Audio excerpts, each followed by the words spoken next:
কুরবানির নিয়ম বন্ধ করেছে, মানছি না, মানবো না। মানছি না। এক না তো গলায় দড়ি দিতে বলো, আর না হলে বিষ আনতে বলো। আমি তো হিন্দু লোক, আমি তো দাস, আমি ব্যবসা করি খাই। তোমাদের বললে মধু আমি আজকে বলবো আমার সনাতনী যত ভাই বোন আছে, আমার কথা খারাপ ভাববেন না কেউ। তো আজকে আমাদের কুরবানি নিয়ে কিছু গুরুত্বপূর্ণ কথা বলতে চাই। আমি যেহেতু একটা মুসলিমের ছেলে, তো হিন্দুরা প্রথমেই ভেবে নিয়েছে যে মুসলিমদের যেন কুরবানি না হোক। এটা তারা জানে না যে হিন্দুরা এটা তারা জানে না যে মুসলিমরা গরু যদি কুরবানি না করে সেক্ষেত্রে কিছু হবে না। তো গরুর জায়গায় ফার্স্ট পয়েন্ট, গরুর জায়গায় আমরা ছাগলও কুরবানি দিতে পারি। ছাগল, ভেড়া এগুলোকেও আমরা কুরবানি দিতে পারি। সব থেকে বেশি গরু পালিত হয় সেটা হচ্ছে ঘোষপাড়ায়, সেটা হচ্ছে হিন্দুদের কাছে। আর ঘোষপাড়ায় যারাই গরু পালন করে তাদের ছেলেদেরকে পড়ানোর বা তারা তাদের নিজস্ব জীবিকা উৎপাদনের জন্য গরু পালন করে, এবং পালনের পরে তার নির্দিষ্ট সময়ে গরুগুলো মুসলিমদের কাছে বিক্রি করে দেয়। যেহেতু তারা বেশি কুরবানি টাইমে বিক্রি করে, কেন এই সময়টা বেশি দাম পাওয়া যায়। মেন টপিক হচ্ছে যে কুরবানি যদি আমরা না করি তাহলে আমাদের থেকে হিন্দুদের বেশি করতে হচ্ছে। এখন তোমাদেরকে একটু ভিডিও ক্লিপ দেখাচ্ছি, দেখো। এক না তো গলায় দড়ি দিতে বলো, আর না হলে বিষ আনতে বলো। বিষ তো ফ্রি পয়সায় পাওয়া যাচ্ছে। রেখা তো ও গরু লাগাচ্ছে, কোন আটকেলে ও খাওয়া দিতে পারবে? এককাল গোবর ফেলতে পারবে? আমার 5 লাখ টাকা লোন নেওয়া, সব মহিলারা এসছে আমার বাড়িতে। তো এই যে এই বোনটা দেখতে পাচ্ছ, এই বোনটা অনেক টাকা লোন নিয়েছে, তারপরে তারা নিজের জীবিকা এবং নিজেদের জীবন পরিচালনা করার জন্য তারা গরু লালন পালন করে, এবং এই গরুটা নির্দিষ্ট সময়ে মানে কুরবানির সময় বিক্রির জন্য তারা পালন করেছে। এবং এই সময়টা যদি মুসলিমরা না গরু কেনে, তাদের এতটা ক্ষতি হচ্ছে যে তারা নিজের মুখেই কি বলছে শোনো। হিন্দুদের এইভাবে বাঁচানো যায় না দাদা ভাই, এইভাবে একদম টোটালি বাঁচা। শুভেন্দু অধিকারী মহাশয় ভুল করছেন। নির্দিষ্ট সালে যেমন কুরবানির প্রথা চলছিল সেই প্রথা চালু করে আমার ঋণ আছে 9 লাখ টাকা, ঋণের বোঝা শুভেন্দু অধিকারীকে নিতে হবে। কুরবানির নিয়ম বন্ধ করেছে, মানছি না, মানবো না। মানছি না। রাজ্য সরকার কুরবানির নিয়ম বন্ধ করেছে, মানছি না, মানবো না। মানছি না। তারা বলছে যদি এই গরু না বিক্রি হয় তাহলে আমাদের বেঁচে থাকার কি আস্থা রইলো আর। মানে এই যে এত টাকা যে লোন নিয়ে গরু পালন করেছে, তো সেক্ষেত্রে এই গরু যদি মুসলিমরা যদি গো হত্যা নাই করে, যদি কুরবানি নাই দেয়, গরুর জায়গায় ছাগল, ভেড়া আরও অনেক কিছু আছে, উট, এগুলোকেও কুরবানি দেওয়া যায়। আর কুরবানি বেশ কয়েকদিন পরই, মানে 10 দিনের মতো টাইম আছে আর কুরবানি। আর এই কুরবানির আগেই কত হিন্দু ভাই বোনেরা মানে আকুতি মিনতি করছে। দেখো এই ভিডিওটা তোমাদেরকে নিচে দেখাচ্ছি। গরু তো বিক্রি হবে না, তাহলে সরকারের সেই ব্যবস্থাটা আগের থেকে তো জিনিসটা চালু ছিল না, আমরা তো জানতাম না। তাহলে আমাদের সেই বিকল্প রাস্তা বার করে দিক, নইলে তো আমাদের মরা ছাড়া কোনো লাইন নেই। আমাদের প্রচুর টাকা দেনা আছে, আত্মহত্যার পথেই আমাদের যেতে হবে, সব ইন্টারেস্টে টাকা নেওয়া। আমরা এই ব্যবসার উপরে করে খাই, তাহলে আমাদের মৃত্যু ছাড়া লাইন নেই। সরকার আমাদের সেই ব্যবস্থা না করে দিলে আমরা কি করবো? তো মেন কথা হচ্ছে শুধুমাত্র মুসলিমদের ক্ষতি হবে এমনটা নয়, যে মুসলিমরা গরু যদি না খায় তাহলে কিছু যায় আসে না ভাই। গরুর জায়গায় হাঁস আছে, মুরগি আছে, ছাগল আছে, ভেড়া আছে, আরও অনেক কিছু আছে। এই সমস্ত জিনিস খেলেও তাদের কোনো ক্ষতি হবে না।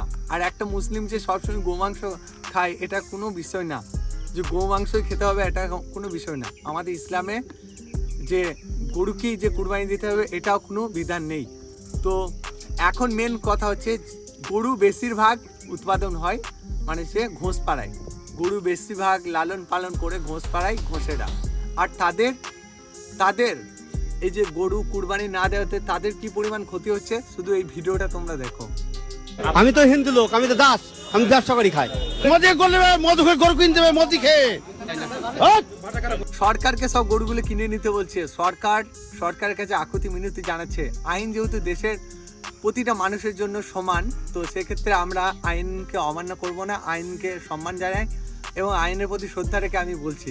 এই যে ঘোষপাড়ায় দেখতে পাচ্ছ, কুরবানির নিয়ম বন্ধ করেছে, মানছি না, মানবো না। মানছি না।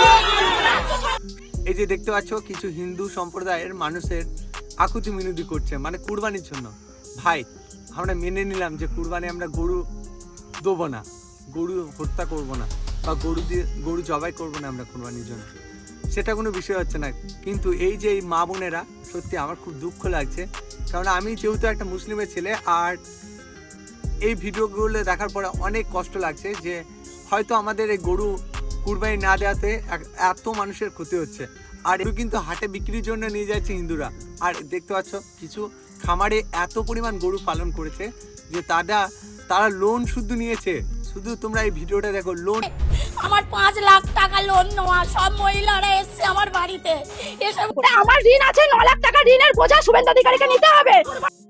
তাদের জীবনে লোন নিয়ে গরু ছাগল পালন করেছে, শুধু এই গরুগুলো বিক্রি করে একটা ভালো টাকা উপার্জন করবে এবং তাদের বাচ্চাদের পরিবারকে সচল রাখবে। আর এই মানুষদের যদি ক্ষতি হয়, কি পরিমাণ ক্ষতি হবে বুঝতে পারছো। নিয়ম বন্ধ করেছে, মানছি না, মানবো না। রাজ্য সরকার কুরবানির নিয়ম বন্ধ করেছে, মানছি না, মানবো না। নাহলে আমার স্বামী সুইসাইড করবে। তো এই যে দেখতে পাচ্ছ, এই মানুষদের ক্ষতি হলে হয়তো ভাববে যে মুসলিমের ছেলে হয়ে কেন বলছো। আমাদের কিচ্ছু যায় আসে না ভাই, আমরা হয়তো গরু খাচ্ছিলাম, গরু খাবো না। আর গরু অনেক মুসলিম খায় না, গরু না খেলে তারা বাঁচবে না এমনটা নয়। গরুর জায়গায় ছাগল, হাঁস, মুরগি খাবে, এগুলো খাবে। বাট বেশিরভাগ কিন্তু গরু লালন পালন করে হিন্দুরা। আর কুরবানি আর 10 দিনের মতো বাকি আছে। আর তার আগেই দেখতে পাচ্ছ হিন্দু ভাই বোনেরা কি বলছে, দেখো তোমরা।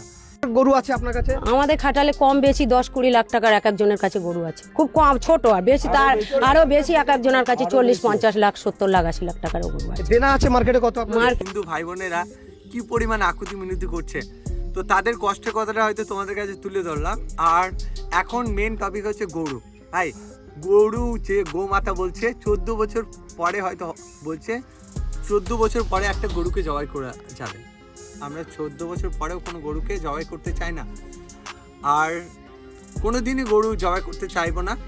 দেশের আইন সবার জন্য সমান।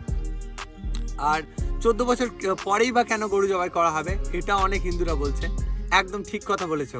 যে সমস্ত ভাই বোনরা এই কথাটা বলছে 14 বছর পরে কেন গরু জবাই করা হবে, একটা গরুকে যদি 14 বছর লালন পালন করে, তাহলে সেক্ষেত্রে প্রতিদিন একটা মানুষ যে পরিমাণ ইনকাম করবে, সেই পরিমাণ টাকাটা যদি একটা গরুর পেছনেই খরচা হয়ে যাবে। তোমরা অনেকে হয়তো জানো না, একটা চাষিবাসী মানুষরা গরু লালন পালন করে কি জন্য? আর্থিকভাবে তারা একটু স্বাবলম্বী হতে পারবে, তারা হয়তো একটু ঋণ মুক্ত হতে পারবে, তারা হয়তো নিজেদের পায়ে একটু দাঁড়াতে পারবে। অনেক চাষি আছে রে ভাই, শুধুমাত্র গরু লালন পালন করে আর এই গরুগুলোকে একটু ভালো টাকায় বিক্রি করে তাদের নিজেদের জীবন জীবিকার উপর তাদের জীবন জীবিকার এই গরুদের উপরেই নির্ভর করে। বাট আমি এই কথাটা বলবো না যে গরু হত্যা করতে হবে বা গরু মুসলিমদেরকে খেতে হবে। মুসলিমদেরকে সবাইকে বলছি, আমার যে ভিডিওটা দেখছো, তোমরা কেউই গরু জবাই করবে না। আর যদি জবাই করতে হয়, দেশের আইনের প্রতি শ্রদ্ধা এবং সম্মান রেখে তোমরা যে সমস্ত নিয়মগুলো বলেছে সেই সমস্ত নিয়মগুলো মানার পরে গরু জবাই করবে। আর মেন বিষয় হচ্ছে, দেখতে পাচ্ছ গরু মুসলিমরা না কেনাতে হিন্দু ভাই বোনেদের কি পরিমাণ কষ্ট হচ্ছে। জাস্ট ভিডিওটা দেখো তোমরা। আমি হয়তো ওদের কথাগুলো হয়তো মুখে বলে প্রকাশ করতে পারবো না, তোমরা জাস্ট ভিডিও ক্লিপটা দেখো। আজকে বলবো আমার সনাতনী যত ভাই বোন আছে, আমার কথা খারাপ ভাববেন না কেউ। আমি তাদেরকে বলবো, আপনারা যে গরুকে গোমাতা বলছেন, যে মা 10 মাস 10 দিন গর্ভে রেখে মানুষ করেছেন, সেই মায়ের সেবাটাকে ভালো করে করুন না। সেই মায়ের আশীর্বাদ থেকে বড় আশীর্বাদ কিছু নেই। গোমাতা কোনোদিন একটা পশু আর গোমাতা হতে পারে না। সে কোনোদিন আপনাকে আশীর্বাদ করতে পারবে না। আপনি মায়ের আশীর্বাদটা আগে নেন, তারপরে বলুন। আজকে আমরা সাধারণ গরিব মানুষ, আমরা কি অন্যায় করেছি সরকারের কাছে? এই সরকারকে জিতিয়ে এনেছি, ভোট দিয়ে নির্বাচিত করেছি, এই সরকারকে আমরা এই বিপদে পড়ার জন্য আজ গরিবের পেটে লাথি মারছেন? বলুন। আমরা এই গরিবরা আজকে ক্ষিপ্ত হয়ে আছে, আমাদের পেটে যখন লাথি মারে, পেটের জ্বালায় আমরা যখন সিংহর মতন গর্জন দেবো, এই গর্জনের আওয়াজটা কতদূর যাবে সেটা সরকার বুঝতে পারবে। আমি বারবার বলছি, আজকে যদি আমাদের এই সরকার প্রতিজ্ঞা না করে, আমাদের ব্যবস্থা যদি না করে, আগামী দিন আমরা নবান্নের সামনে হাজির হবো। যে হিন্দু সম্প্রদায়ের মানুষরা বলছে আত্মহত্যা করব এই গরু যদি না বিক্রি হয়, এই গরু যদি না তাদের বিক্রি হয়, তারা বলছে লোনের টাকা কিভাবে দেবো। তো যে একটাই কথা বলতে চাই, যারা হিন্দু মুসলিম নিয়ে ভেদাভেদ করছো আর যারা হিন্দু মুসলিম নিয়ে ঝগড়া দ্বন্দ্ব লাগাচ্ছ, আমাদের আশেপাশে পরিবেশটা অনেক সুন্দর এবং আমরা হিন্দু মুসলিম একসঙ্গেই বাস করি। তারপরেও যে সমস্ত ভাই বোনেরা এই যে দেখতে পাচ্ছ, শুধুমাত্র গরু নিয়ে কয়েক লক্ষ হিন্দু পরিবার অসুবিধার মধ্যে রয়েছে, মুসলিম পরিবার নেই। মুসলিমরা হয়তো গরু খাচ্ছিল, গরু খাবে না, খাসি খাবে, পোলট্রি খাবে, মুরগি খাবে, হাঁস খাবে, সেক্ষেত্রে কোনো ক্ষতি হবে না। মেন ক্ষতি হচ্ছে যারা কষ্টের মধ্যে গরু লালন পালন করেছে, তাদের গরুগুলো কি হবে। এখানে প্রশ্ন হচ্ছে যে এই কথাগুলো বলছে, হয়তো আমাকে গালগালাজ করবে অনেকে, বাট একটা প্রকৃত হিন্দু যে হবে সে বলবে, না এটা সঠিক। যারা মুসলিমদেরকে বলো যে না খারাপ, ভাই আমরা খারাপ, ভাই আমরা সব কিছু মেনে নিলাম, আমরা কারো ভালো চাই না, এটা অনেকে ভাববে। হিন্দু মুসলিমকে কাজী নজরুল ইসলামও ভেদাভেদ করেনি। এক বিন্দু দুটি কুসুম হিন্দু মুসলমান, মুসলিম তার নয়নমণি, হিন্দু তার প্রাণ। তো এই দেশের মধ্যে আমাদের সাম্প্রদায়িক মেল এবং মহব্বতের মধ্যে আমরা থাকি। আর হ্যাঁ, এই কথাটা বলার পরে আমি শেষ করলাম।